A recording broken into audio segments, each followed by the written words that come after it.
Alors, on a vu qu'on pouvait faire fonctionner MPD grâce au logiciel MPC. Petit inconvénient, ça nécessite une console et puis de connaître les mots de commande, ce qui, on le conviendra, n'est pas très convivial. Alors là, on va essayer de fabriquer une interface homme-machine de type web dans lequel on pourra voir la liste de toutes les radios, et quand on clique sur une de ces radios, ça la met en route automatiquement. On va essayer de faire une interface donc qui soit une interface web. Pour ça, on va utiliser Node-RED, et donc on va lancer Node-RED. Donc pour lancer Node-RED, c'est très simple, Node-RED-start. Par défaut, Node-RED est installé sur Raspberry. Donc je lance Node-RED.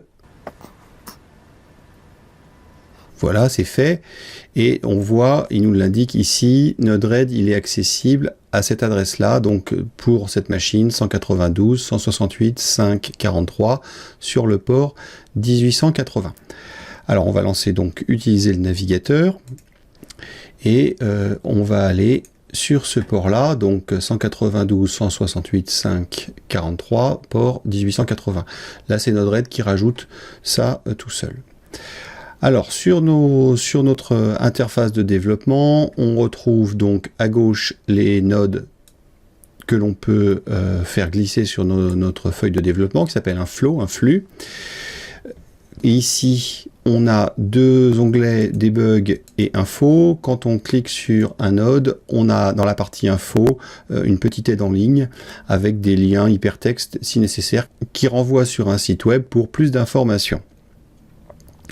Pour faire fonctionner notre interface homme-machine, on va avoir besoin de nœuds qui ne sont pas ici. Ce sont l'ensemble des nœuds du dashboard. Dashboard, c'est un tableau de bord.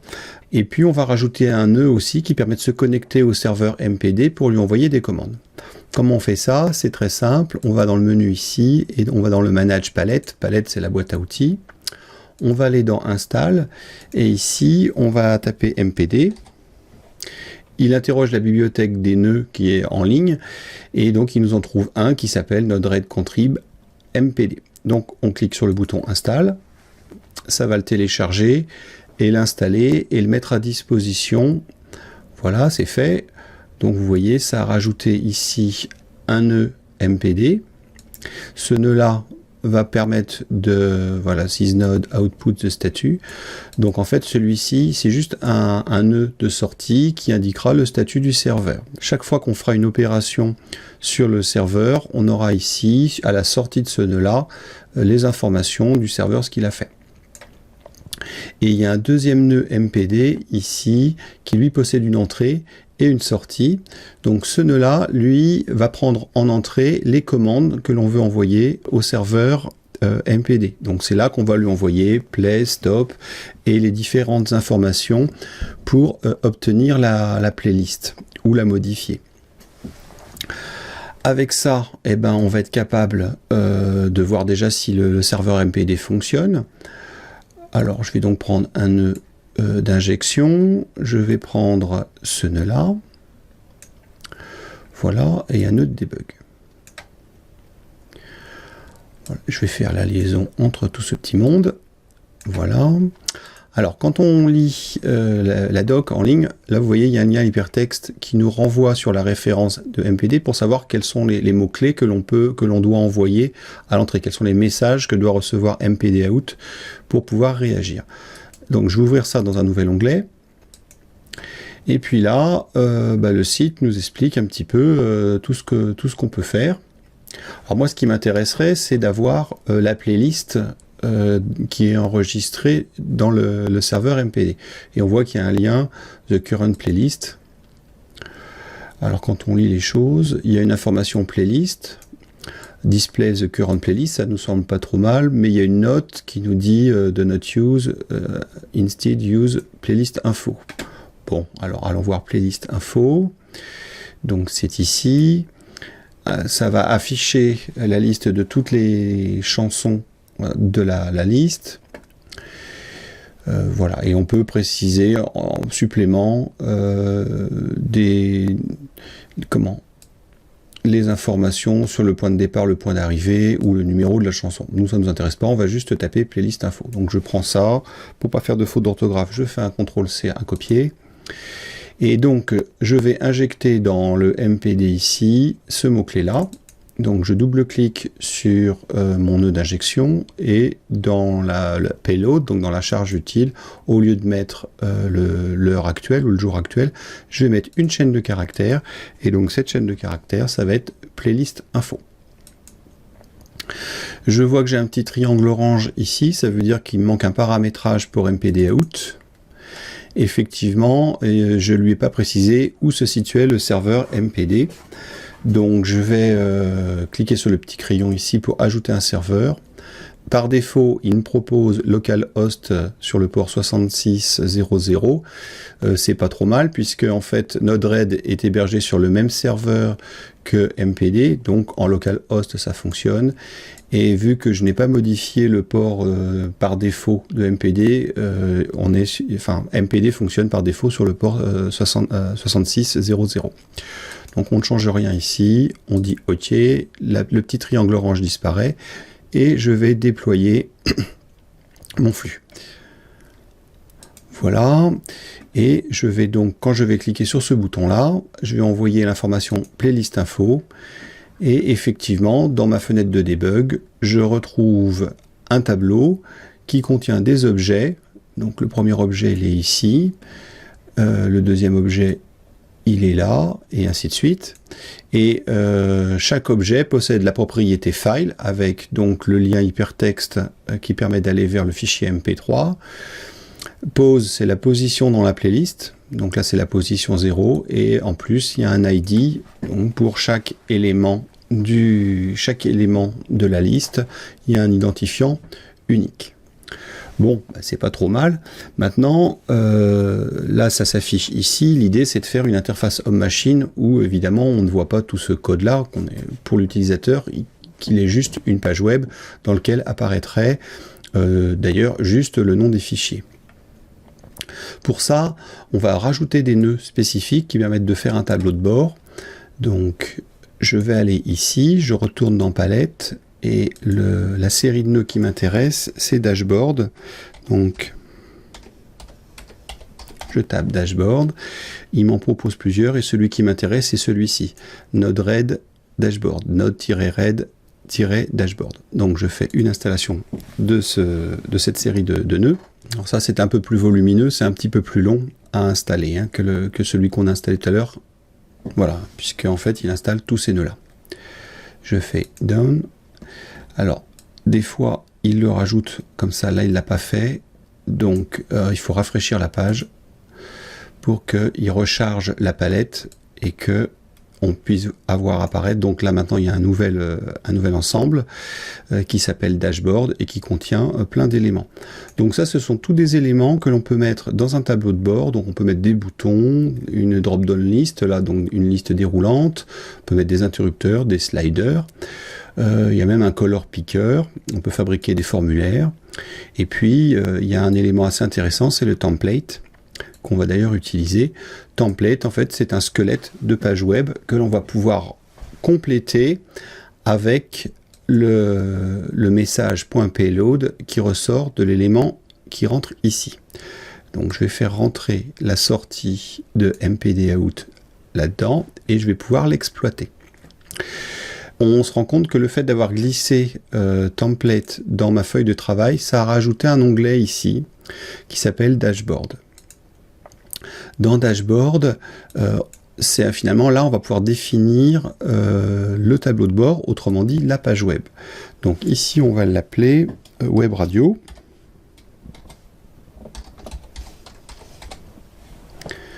On peut choisir le thème foncé ou le thème clair. On va prendre le thème foncé, c'est un petit peu plus cool. Je vais rajouter donc à l'intérieur de ça, je vais pouvoir rajouter des pages. Voilà, je vais l'éditer et cette page-là, je vais l'appeler donc accueil par exemple.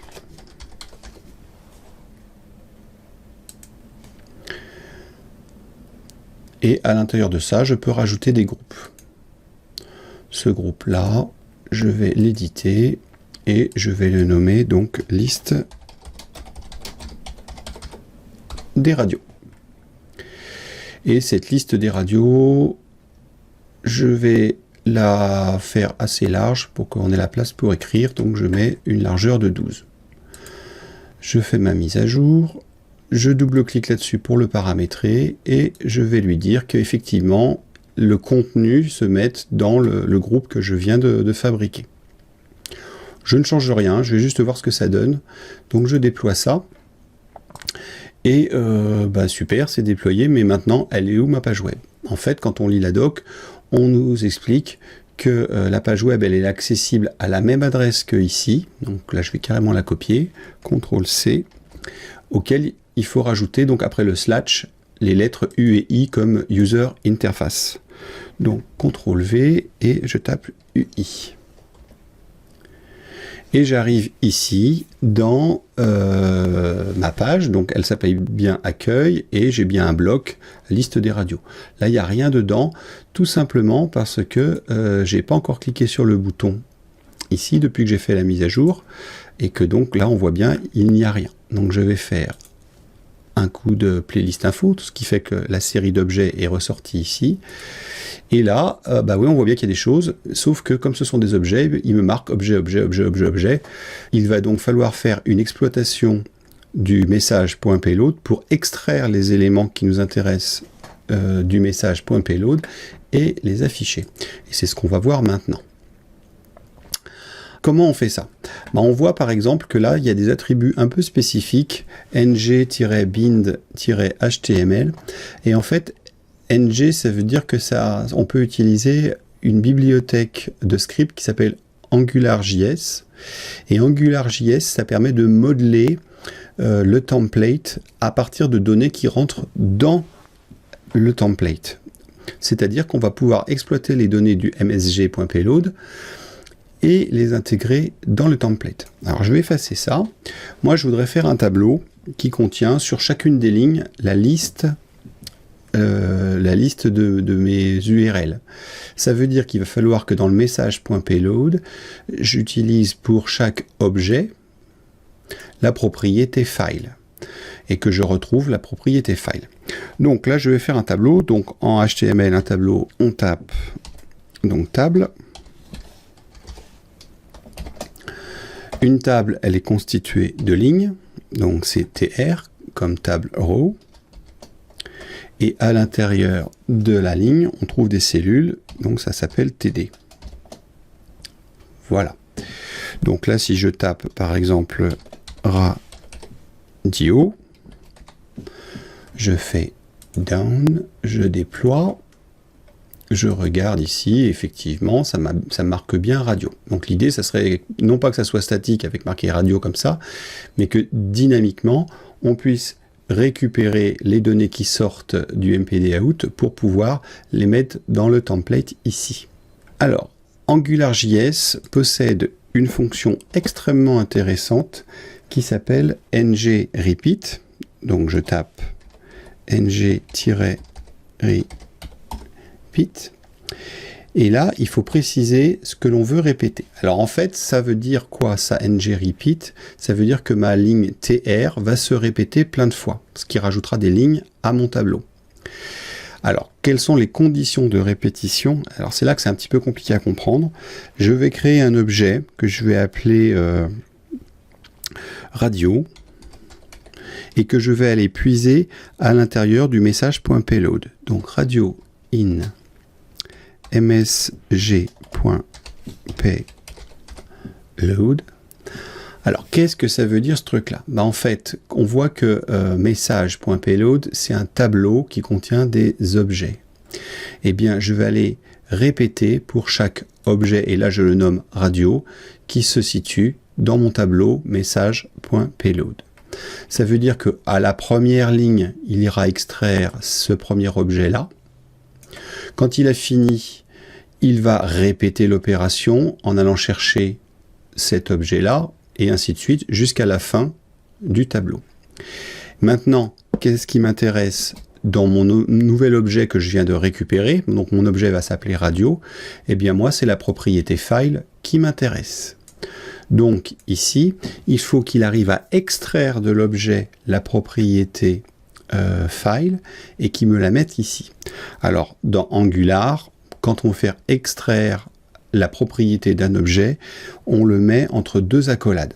Hop, voilà. Et donc dans l'objet radio que je viens de créer, je cherche la propriété file et je referme comme ça. Dans le PHP, on a des balises aussi comme ça pour passer des champs, avec des variables. Là, dans le système AngularJS, le passage de paramètres se fait avec une double accolade. Alors, on va vérifier que ça fonctionne.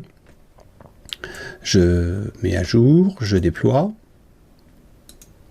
Et effectivement, on voit que ça fonctionne correctement puisque j'ai la liste de mes radios qui est apparue ici tout à fait correctement. Alors c'est sympa, mais on va essayer d'améliorer encore un petit peu les choses en rajoutant du style à tout ça. Donc j'ai préparé une feuille de style qui va permettre de jouer sur le tableau. Donc on rajoute ici un style, comme ça, et puis dedans on va mettre les éléments de style CSS que j'ai préparé à l'avance là. Voilà. Et qui permet de jouer sur le tableau. Alors qu'est-ce que ça permet de faire cette affaire-là? En gros, ici sur les lignes, lorsque l'on est pair ou impair, on met pas la même couleur. Là, ça sera F1, F1, F1, F1, et ici, ça sera FE, FE, FE, FE. Donc ça permet de distinguer les lignes paires et impaires. Et puis vous allez voir, ça permet aussi, lorsque on passe la souris sur la liste, de mettre en surbrillance l'élément qui nous intéresse, avec un très léger retard. Vous voyez, ça s'allume progressivement. Ça rend comme ça le tableau un peu plus sympa. Voilà donc pour l'affichage de la liste de mes radios. Reste maintenant à faire quelque chose pour que lorsque je clique sur une des radios ici, ça soit celle-ci qui soit mise à jouer par le player.